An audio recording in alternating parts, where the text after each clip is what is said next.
할렐루야. 우리 찬송가 29장을 함께 찬양하시겠습니다. 찬송가 29장입니다. 성도여 다 함께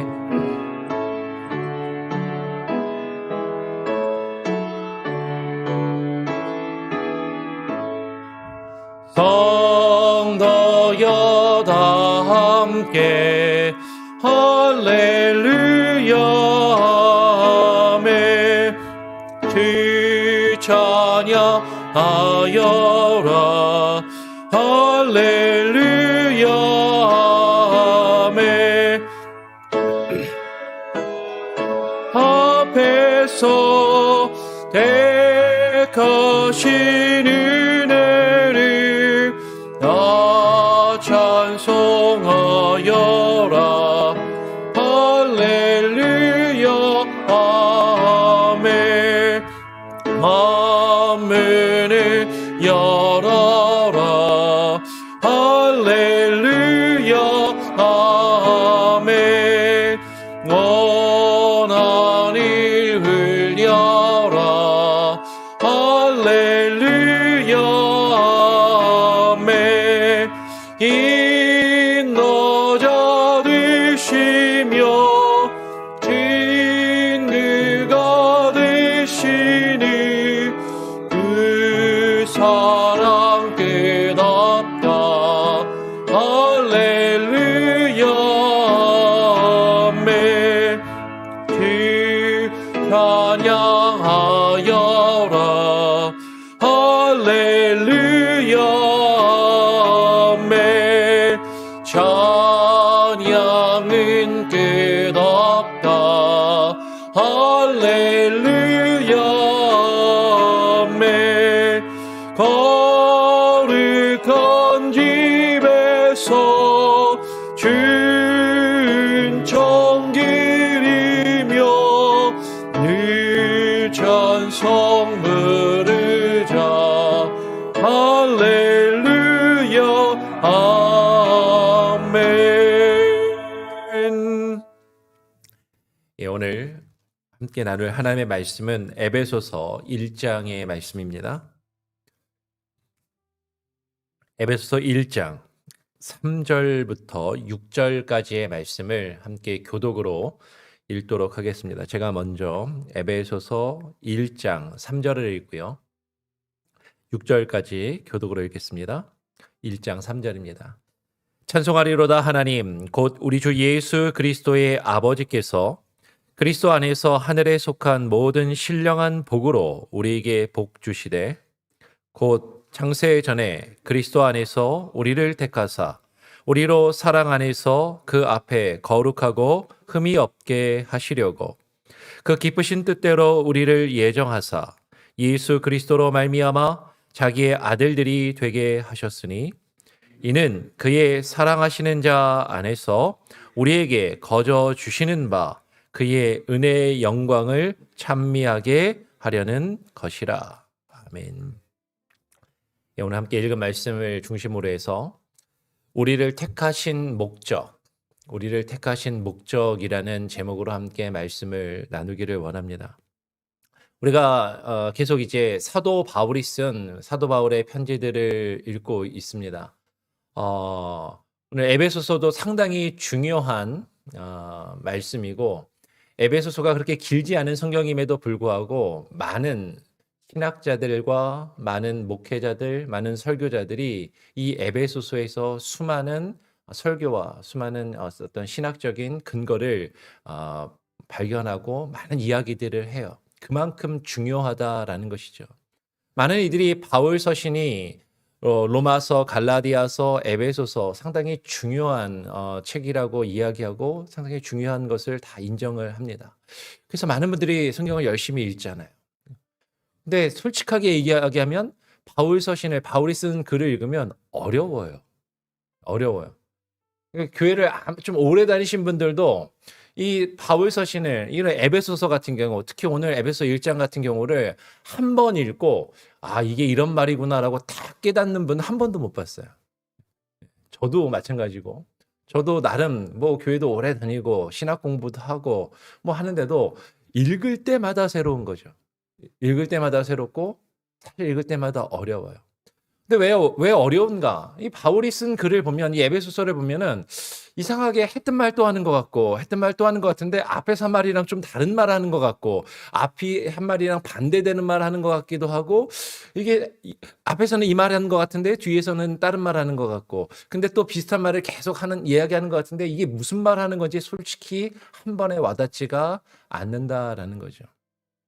그래서 오늘 설교가 제가 어렵게 한다기보다도 사실 바울이 쓴 글이 사실 어렵기 때문에 오늘 사실 성경 말씀을 이해하기가 좀 어려울 수도 있습니다. 그런데 여러분 오늘 말씀은요, 우리가 인터넷으로 유튜브로 들을 수 있잖아요. 들으시고 이 새벽 시간에 짧은 시간에 다 충분히 설명을 하지 못하고 다 이해하기가 어려웠기 때문에 들으시고 또 들으시고 또 들으세요. 제가 제 설교 자꾸 들으십시오라고 얘기를 사실 잘 안 하는 편인데 근데 중요한 말씀은 여러분 듣고 또 들으시기 바랍니다. 그래서 오늘 제가 이 에베소서를 어떻게 읽으면 좋을지를 설명을 드릴 거예요. 오늘은요, 펜이 있으신 분은 약간 이렇게 체크를 하면서 읽으시면 좋습니다. 혹시 오늘 펜이 없다. 그러니까 펜이 없으시면 일단 오늘은 새벽에 그냥 쭉 들으십시오. 그냥 들으시고 집에 가서 다시 유튜브로 들으시면서 펜을 가지고 체크를 하고 표시를 하면서 이왕이면 색깔 있는 펜으로 표시를 하시면서 들으시면 좀 더 이해하기가 좋을 거예요. 오늘 에베소 1장 3절부터 14절까지는 많은 사람들이 아주 중요하게 생각합니다. 왜냐하면 어떤 이들은 에베소서 3장 1장 3절부터 14절까지가 성경에서 가장 긴 문장이다라고 그렇게 이야기하시는 분들이 있어요. 뭐 실제로 이제 보기에 따라서는 에베소 1장 3절부터 14절까지를 한 문장으로 읽을 수도 있고 그런데 사실은 이제 제가 또 보면 한 문장이라고 보기에는 조금 어렵고 적어도 4개의 문장으로 볼 수 있을 것 같은데 근데 분명한 건 이게 하나의 의미단락을 이루고 있다라는 거죠. 그래서 에베소 1장 3절부터 14절까지를 어떤 사람들은 한 문장이라고 보지만 네 부분으로 나누어진다라는 것을 보면서 이 네 부분으로 나누어진 것을 통해서 사도 바울이 뭘 말하는지를 이제 우리가 이해할 수 있습니다.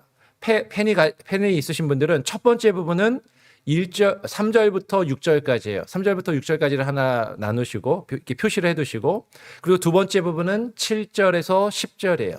7절에서 10절. 그리고 세 번째 부분은 11절, 12절. 그리고 네 번째 부분은 13절, 14절. 일단 이 에베소 1장 3절부터 14절까지가 네 부분으로 나누어진다라는 것을 꼭 기억을 하셔야 됩니다. 그리고 이 네 개의 부분이 제가 늘 말씀드리지만 사도 바울이 잘 이야기하는 패럴렐리즘을 이루고 있어요. 그러니까 우리말로 하면 대꾸를 이루고 있는 거죠. 비슷한데 조금씩 다르고 다르면서도 뭔가 비슷하면서 뭔가 그 의미들을 서로 보완해주고 서로 조금 더 설명해주고 좀 더 구체적으로 알 수 있는 그런 구조가 첫 번째, 두 번째, 세 번째, 네 번째, 네 번이나 비슷하면서도 좀 다른 무언가를 반복하면서 바울이 무엇을 말하고자 하는지를 우리에게 좀 더 분명하고 명확하게 알려준다는 말이에요. 자, 한번 보겠습니다. 오늘 에베소 첫 번째 부분, 오늘 우리는 첫 번째 부분 1장 3절부터 6절까지에 좀 더 집중해서 보기를 원하지만 전체적으로 오늘 한번 보고 그리고 이제 한번 말씀을 드릴게요. 사실 이 부분은요, 각 부분, 네 부분이라 그러는데 각 부분을 1시간 이상 설명해도 충분히 설명하기가 부족할 만큼 중요하고 쉽지 않고 어려운 내용인 건 분명합니다. 근데 한번 최대한 한번 해볼게요. 오늘 에베소 1장 3절에서 6절의 첫 문장은요. 찬송하리로다 하나님이라고 시작합니다. 찬송하리로다 하나님. 우리말 개역성경에서 찬송하리로다라고 번역되어 있지만 원래 이 찬송하리로다라는 이 말은 복되시다라는 말이에요. 영어 성경을 보면 blessed라고 되어 있을 거예요. blessed. 이 말이 가장 먼저 나오는 거죠. 우리 한번 1장 3절 말씀 아까 제가 읽었지만 한 번 더 같이 한번 읽어보겠습니다. 1장 3절 시작. 찬송하리로다 하나님 곧 우리 주 예수 그리스도의 아버지께서 그리스도 안에서 하늘에 속한 모든 신령한 복으로 우리에게 복 주시되. 이게 찬송하리로다라는 말이 헬라어로서 율로게토스, 유라는 말은 전에도 한번 말씀드린 게 있는데 아주 좋은이라는 말이고 로고스하고 이렇게 합쳐져서 율로게토스, 아주 복되시다라는 이런 찬송하리로다라는 말보다는 지금 이 에베소 1장의 문맥 안에서 보면 복되시도다 하나님, 복되신 하나님으로 이해하는 것이 옳습니다. 왜냐하면 바로 뒤에 보면 뭐라고 되어 있어요? 찬송하리로다 하나님, 그리고 1장 3절에서 그 복에 대해서, 그리고 그 뒤에 계속해서 복에 대해서 이야기를 하고 있는 것이죠. 그래서 이 복되신 하나님, bless the God, 이 복되신 하나님을 누구로 표현하냐면 바로 이어서 곧 우리 주 예수 그리스도의 아버지라고 표현이 되는 것이죠. 하나님은 복되신 분인데 그 복되신 분이 우리 주 예수 그리스도의 아버지시라는 거예요. 그러니까 우리말로는 찬송하리로다라고 이야기하는 우리의 찬송이 되시는 그 하나님, 곧 우리 주 예수 그리스도의 아버지께서는 복이 되시는 분이다. 복되신 분이다. 복의 근원이 되시고 다른 말로 하면 우리에게 복 주시는 분이다라는 거죠. 그러면 그 복이 무엇인가? 그분은 그리스도 안에서 하늘에 속한 모든 신령한 복으로 우리에게 복 주시는 분이라고 오늘 3절에 그렇게 이야기하잖아요. 이게 지금 복되신 하나님, 그 하늘의 모든 신령한 복으로 우리에게 복 주시는 하나님이라고 지금 사도 바울이 이야기하고 있다라는 거죠. 그러면 그 복되신 하나님께서 그리스도 예수 안에서 우리에게 주시는 그 하늘에 속한 그 신령한 복이 무엇인가? 그 하늘에 속한 신령한 복이 무엇인가? 오늘 이것만 알고 가도 여러분 성공하는 겁니다. 에베소서 1장을 사실 이해하는 가장 핵심을 발견하고 가는 거예요. 그 하늘에 속한 그 모든 신령한 복이 무엇인지 오늘 에베소 1장 3절부터 14절까지 똑같은 말을 4번 반복한다 그랬잖아요. 4번 반복하면서 그 하늘에 속한 신령한 복이 무엇인지를 우리에게 알려준단 말이죠. 그 하늘에 속한 신령한 복이 무엇인지 4가지로 자세하게 설명하고 있는데 첫 번째 부분, 그러니까 우리가 읽은 3절부터 몇 절까지요? 3절부터 6절까지 이 첫 번째 부분에서 그 설명이 창세전에 우리를 택하셨다라는 것이 하나님께서 우리에게 주시는 하늘의 신령한 복이다라는 거예요. 그래서 하늘에 속한 모든 신령한 복을 오늘 이 시간에 이 새벽에 다 살펴볼 수는 없지만 그 4가지를 일단 간단하게 설명을 드리면 에베소 1장을 보고 있습니다.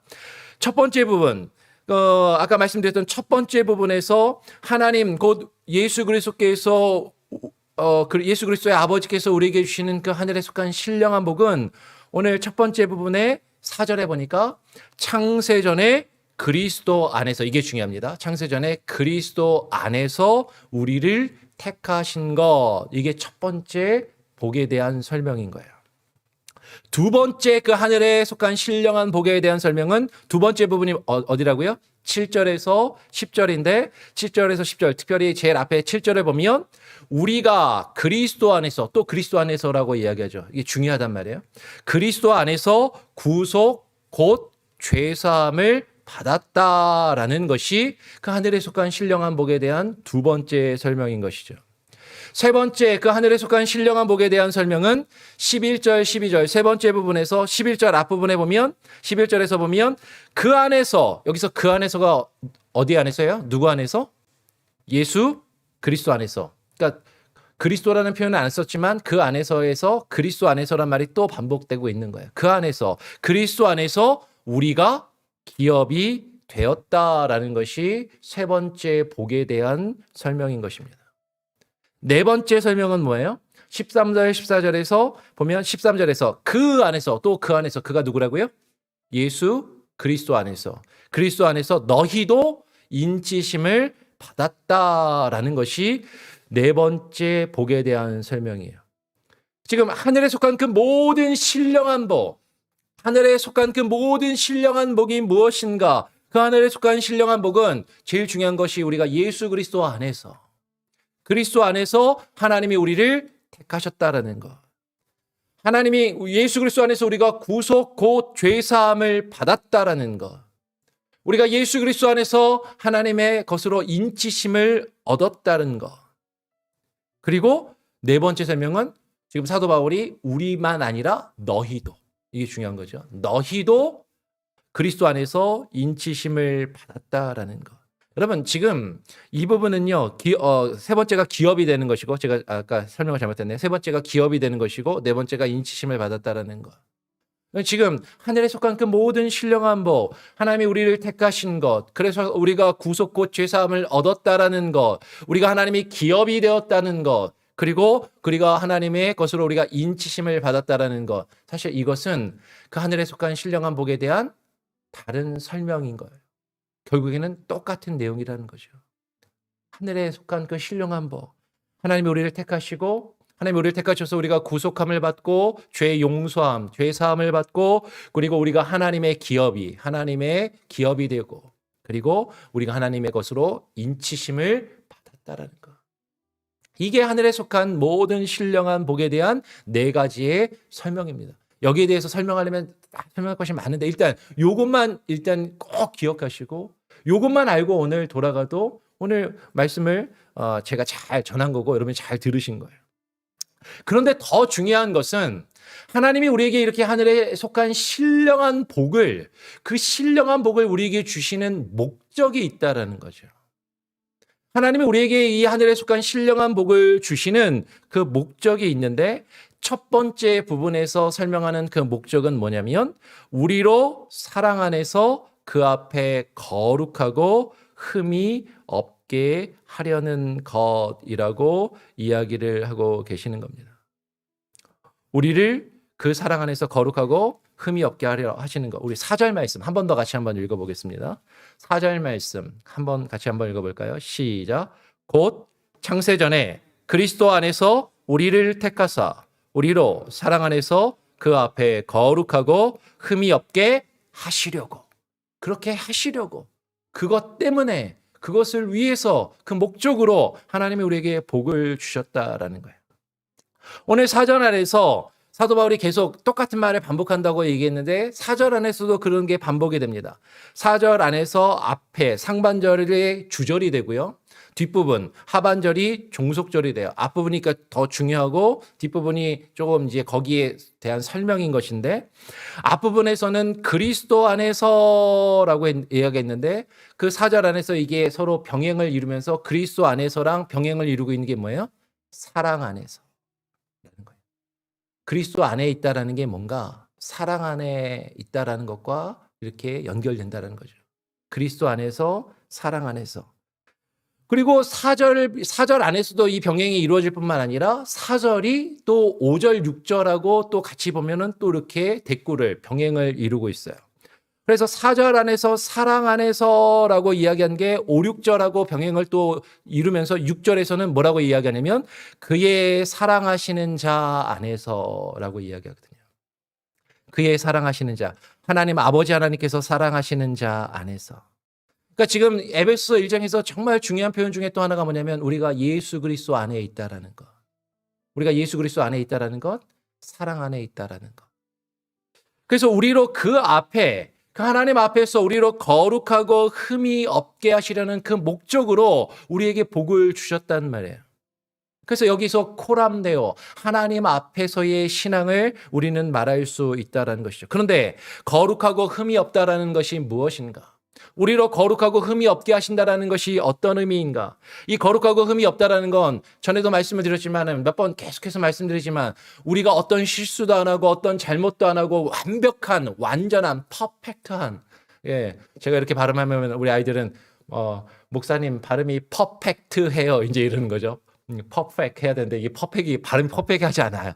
우리가 아무리 완벽하려고 해도 우리 모습이 그렇게 불완전하단 말이에요. 근데 하나님 앞에 거룩하고 흠이 없다라는 게 이게 무슨 표현인가?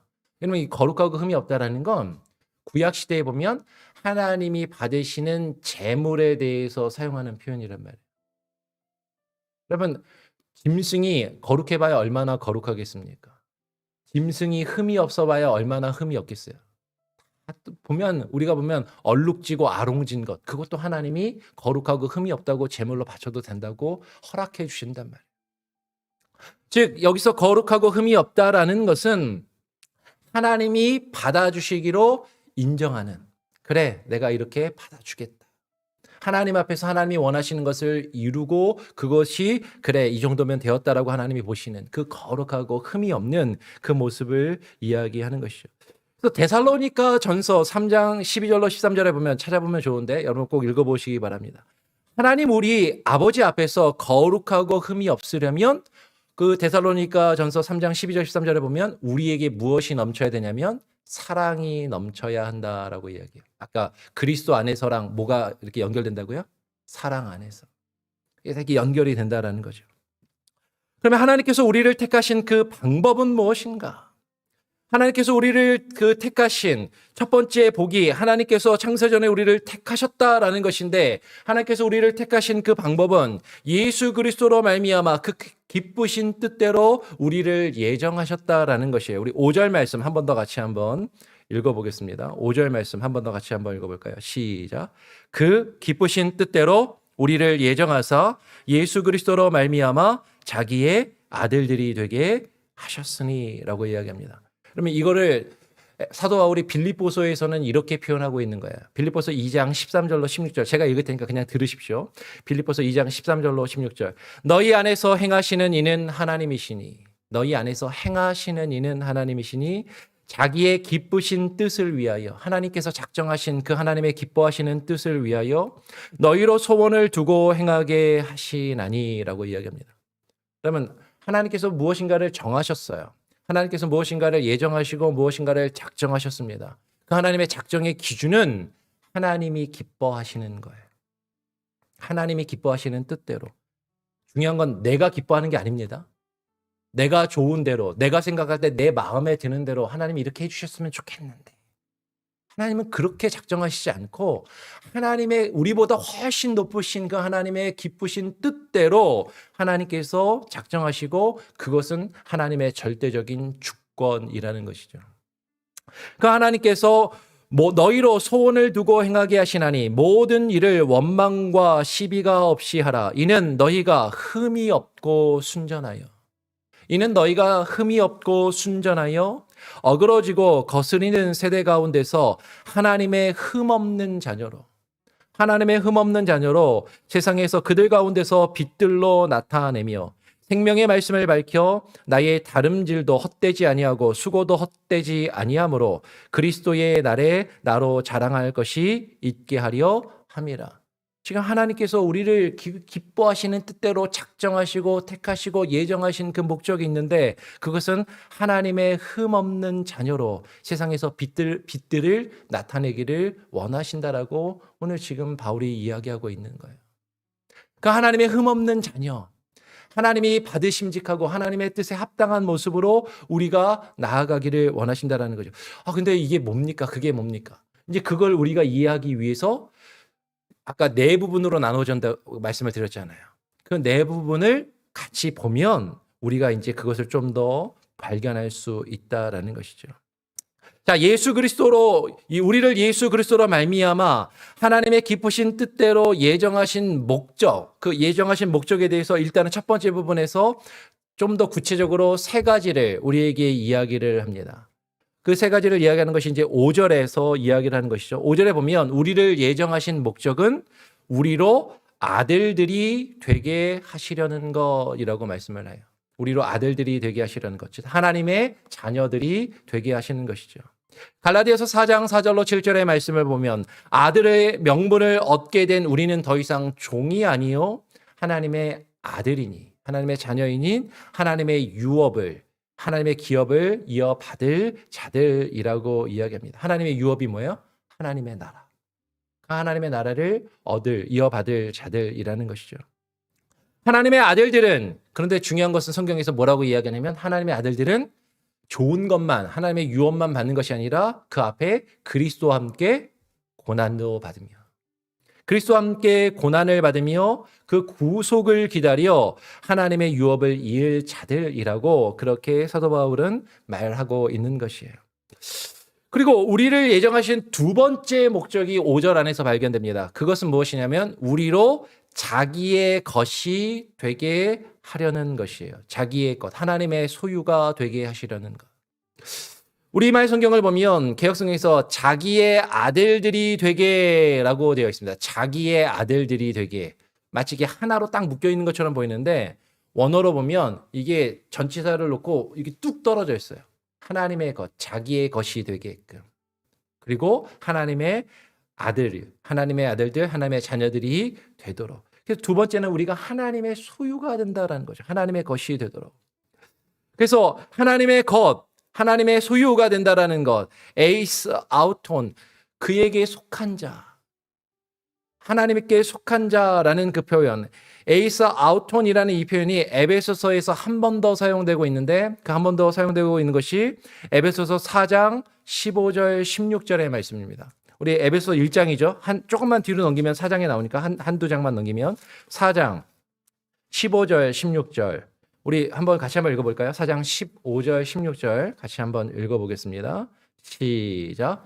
오직 사랑 안에서 참된 것을 하여 범사에 그에게까지 자랄지라. 그는 머리니 곧 그리스도라. 그에게서 온 몸이 각 마디를 통하여 도움을 입음으로 연락하고 상합하여 각 지체의 분량대로 역사하여 그 몸을 자라게 하며 사랑 안에서 스스로 세우느니라. 오직 사랑 안에서, 또 사랑 안에서라는 표현이 나왔죠. 오직 사랑 안에서 참된 것을 하여 범사에 그에게까지, 여기서 우리말로 그에게까지라고 번역된 말이 아까 하나님의 자기의 것이라고 표현할 때 똑같은 단어가 표현이 쓰인 거예요. 에이스 아우터. 그에게까지 자랄지니라. 우리가 그에게까지 자란다는 것이 무엇인가? 우리가 하나님에게 속하기까지, 우리가 예수 그리스도 안으로 들어가 하나님의 것이, 하나님의 온전한 소유가 되기까지 자라날지니라. 그는 머리신이 곧 그리스도시라. 그가 몸의 머리가 되시고 그 몸을 자라게 하며 사랑 안에서 스스로 세운다라고 말씀하고 있는 거예요. 하나님이 우리를 예정하신 목적, 오늘 첫 번째 부분에서 그 예정하신 목적을 구체적으로 세 가지를 설명하는데 그것은 우리가 그에게 속하는 것, 우리가 하나님께 속하는 것이죠. 우리가 예수 그리스도 안으로 들어가 예수 그리스도 안으로, 예수 그리스도 안에서, 그 안에서 그 예수 하나님 안에 속하는 것, 그 안에 있다라는 것. 아까 말씀드렸어요. 예수 그리스도 안에 있다라는 게 뭐랑 연결된다고요? 사랑 안에 있는 것. 그럼 그것이 하나님이 우리에게 바라시는 흠없고 거룩한 모습이다라는 거예요. 어떤 실수도 안 하고 잘못도 안 하는 완벽한 모습이 아니라 우리가 하나님 안에서 우리가 서로 사랑 안에 있는 것. 그것을 우리가 어디서 좀 더 구체적으로 발견하는가? 시간이 많이 갔지만 간단하게 이제 뒤로 한번 가서 한번 보겠습니다. 6절 말씀. 우리를 예정하신 목적이 뭐냐면 그의 은혜의 영광을 찬미하게 하려는 것이라고 말씀하는 거예요. 우리 6절 말씀 한 번 더 같이 한번 읽어봅니다. 시작. 하나님이 1장 6절 시작. 이는 그의 사랑하시는 자 안에서 우리에게 거저 주시는 바 그의 은혜의 영광을 찬미하게 하려는 것이라. 하나님께서 우리를 예정하신 목적에 대해서 다시 한번 이야기합니다. 하나님이 우리를 예정하신 목적이 뭐라고요? 그의 은혜의 영광을 찬미하게 하려는 것이다. 이게 하나님이 우리를 예정하신 목적이란 말이에요. 하나님이 우리를 예정하신 그 은혜. 6절에서 그의 은혜는 그의 사랑하시는 자 안에서, 예수 그리스도 안에서 우리에게 거저 주시는 것이에요. 하나님께서 우리에게 거저 주셨다라고 이야기하니까 우리는 그냥 공짜로 받은 거니까 아무것도 안 해도 되고 그냥 뭐 쉽게 그냥 싸구려 취급을 해서는 안 된다라는 것이죠. 하나님께서 우리에게 거저 주셨다라는 것은 하나님께서 우리에게 주신 그 은혜가 너무나도 크기 때문에 그 은혜를 받을 만한 값을 우리는 지불할 능력이 전혀 없다라는 거죠. 그래서 그 값을 우리가 치르지 않고서도, 그 값 없이도 하나님이 우리에게 그것을 주셨다라는 것이에요. 그런데 중요한 것은 우리가 그 하나님께서 우리에게 주신 그 엄청난 은혜와 구원의 그 값을 우리는 전혀 치를 수 없어. 그 값을 지불하지 않고서도 그것을 받았지만, 나는 값을 지불하지 않았지만 누가 그 값을 지불하셨어요? 예수 그리스도께서 우리를 위하여 자신의 핏값으로 엄청난 값을 주고 우리를 구속하시고 우리를 사셨단 말이에요. 그 구속의 의미가 우리를 피로 값주고 사셨다라는 것이죠. 그러니까 지금 예수 그리스도가 우리를 피로 값주고 사셨으니까 이제는 나의 생명과 나의 삶이 내 것이 아니라 누구의 것이에요? 예수 그리스도의 것이에요. 하나님의 것입니다. 그러니까 이제는 내가 내 삶은 내 마음대로 하는 것이 아니라 누구의 뜻대로 살아야 하는 거예요? 우리가 하나님의 것이니까 하나님의 뜻대로 살아야 한다는 것이죠. 우리에게 거저 주셨다고 하니까 우리는 아무것도 안 해도 괜찮아. 아무것도 안 해도 괜찮아. 그냥 믿기만 하면 돼. 그러면 이것은 잘못된 말이라는 것이에요. 우리가 아무것도 하지 않고 거저 받았기 때문에 이제 나의 모든 것이 하나님의 것으로 소유가 바뀌어서 내가 하나님의 것이 되었으므로 우리는 하나님의 뜻 안에 살아가야 하는 그 책임과 의무가 사실 우리에게 있다라는 것이죠. 오늘 그 앞에 거룩하고 흠이 없게 하시려고, 아까 우리를 택하신 목적이 그 앞에서 거룩하고 흠이 없게 하시려고 라고 말씀을 드렸습니다. 그 앞에서 거룩하고 흠이 없게 하시려고, 이 말은요, 그의 은혜의 영광을 찬미하게 하려는 것과 같은 말이에요. 우리가 어떻게 그 앞에서 거룩하고 흠이 없게 될 수 있는가? 하나님의 은혜의 영광을 찬미하는 것. 근데 더 중요한 거, 아까 처음에 말씀드렸던, 시간 때문에 다 설명은 못 드리지만 첫 번째, 두 번째, 세 번째, 네 번째 설명을 보면 이 말이 그의 은혜의 영광을 찬미하려는 것이라는 말이 계속 반복이 되는 거예요. 네. 첫 번째, 두 번째, 세 번째, 네 번째를 보면 오늘 그의 은혜의 영광의 찬미 혹은 은혜의 영광을 찬송하기 위해서라는 말이 오늘 6절에서도 나오고 또 어디서도 나와요? 12절에서도 나오고 그리고 14절에서도 나옵니다. 아까 목사님 4번이라 그랬잖아요. 근데 왜 3번밖에 안 나옵니까? 분명히 4개의 병행, 4배의 반복되는 그 구조 속에서 똑같은 말이 어디서 또 한번 나와야 되냐면 10절에서 나와야 돼요. 10절에서. 근데 10절에서는 은혜의 영광을 찬미하게 하려는 것이라고 하지 않고 다른 말이 쓰여 있어요. 그러면 그건 의도적인 거예요. 그러면 그의 은혜의 영광을 찬미하게 한다라는 것이 그러면 또 다른 말로 무엇인가? 10절에서 뭐라고 표현하고 있어요? 우리를 예정하신 목적은 우리가 다 그리스도 안에서 통일되게 하려 하심이라. 우리가 사랑 안에서 거룩하고 흠이 없게 되는 것, 그것은 우리가 그의 은혜의 영광을 찬미하는 것이라고 이야기했는데 우리가 어떻게 하나님의 은혜의 영광을 찬미할 수 있는가? 사도 바울이 4번 반복하고 있는 그 구조 속에서 그 은혜의 영광을 찬미하는 것이 뭐라고요? 모든 것이 그리스도 안에서 통일되고 하나 되는 것. 여러분, 이 모든 것은 우리가 내일 또 한 번 더 살펴볼 것인데 이 모든 것은 교회입니다. 우리가 예수 그리스도 안에서 하나 되는 것. 우리가 예수 그리스도에서 한 몸을 이루는 것. 우리가 예수 그리스도 안에서 연합하는 것. 그것을 통해서 우리가 사랑 안에서 거룩하고 흠이 없게 되는 것이죠. 그게 뭐라고요? 하나님이 우리를 선택하신 목적이란 말이에요. 하나님이 우리를 예정하신 목적이라는 거죠. 하나님께서 우리에게 하늘의 그 신령한 복을 주시는 그 목적이 여기에 있다라는 거예요. 근데 우리는 다른 건 난 다 모르겠고 하나님이 주시는 그 신령한 복만 받으면 됩니다. 저는 복만. 저는 그냥 죽어서 천국만 가면 됩니다. 이거는 반쪽짜리 구원이에요. 하나님이 우리에게 주시는 그 구원의 목적이 있단 말이죠. 그 복의 목적, 그 은혜의 목적. 뭐라고요? 사랑 안에서 거룩하고 흠이 없게 되는 것이다.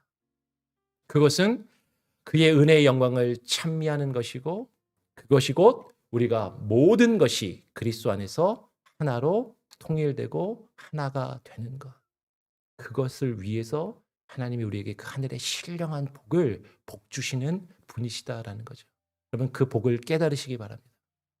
그 복을 사모하시기 바랍니다. 그리고 그 복을 누리실 수 있는 저와 여러분이 되시기를 간절히 소원하고 축원합니다. 아멘. 우리 같이 찬송가 34장을 함께 찬양하겠습니다. 찬송가 34장입니다. 전능왕 오셔서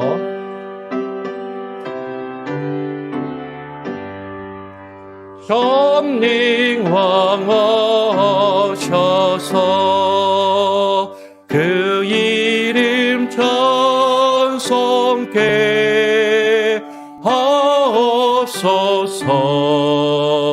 영광과 권능의 성부여 오셔서 우리를 다스려 주옵소서.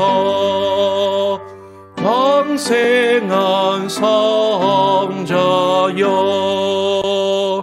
오셔서 기거를 들으소서. 택하신 백성을 축복해 주시고 거룩한 마음을 주옵소서. 위로의 주 성령 오셔서 그 증거 주옵소서. 전능한 주시여 각 사람 마음에서 떠나지 마시고 계십소서.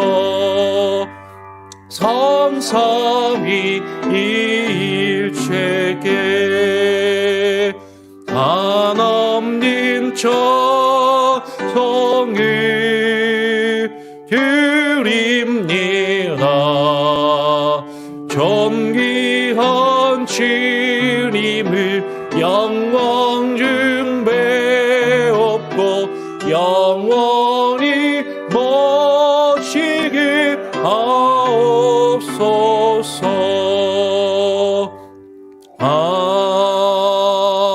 아멘. 여러분, 오늘 함께 나눈 말씀을 깊이 묵상하시고 여러분 계속해서 고민해 보시길 바랍니다. 하나님께서 우리에게 복 주시기를 우리는 원하는데 우리는 어떤 복을 받기를 원하고 있는가 하는 것이죠. 이 세상의 복, 이 세상에서 많은 것을 누리는 것을 우리는 복이라고 생각하기 쉽습니다. 그러나 하나님이 우리에게 주시는 복은 하늘에 속한 복입니다.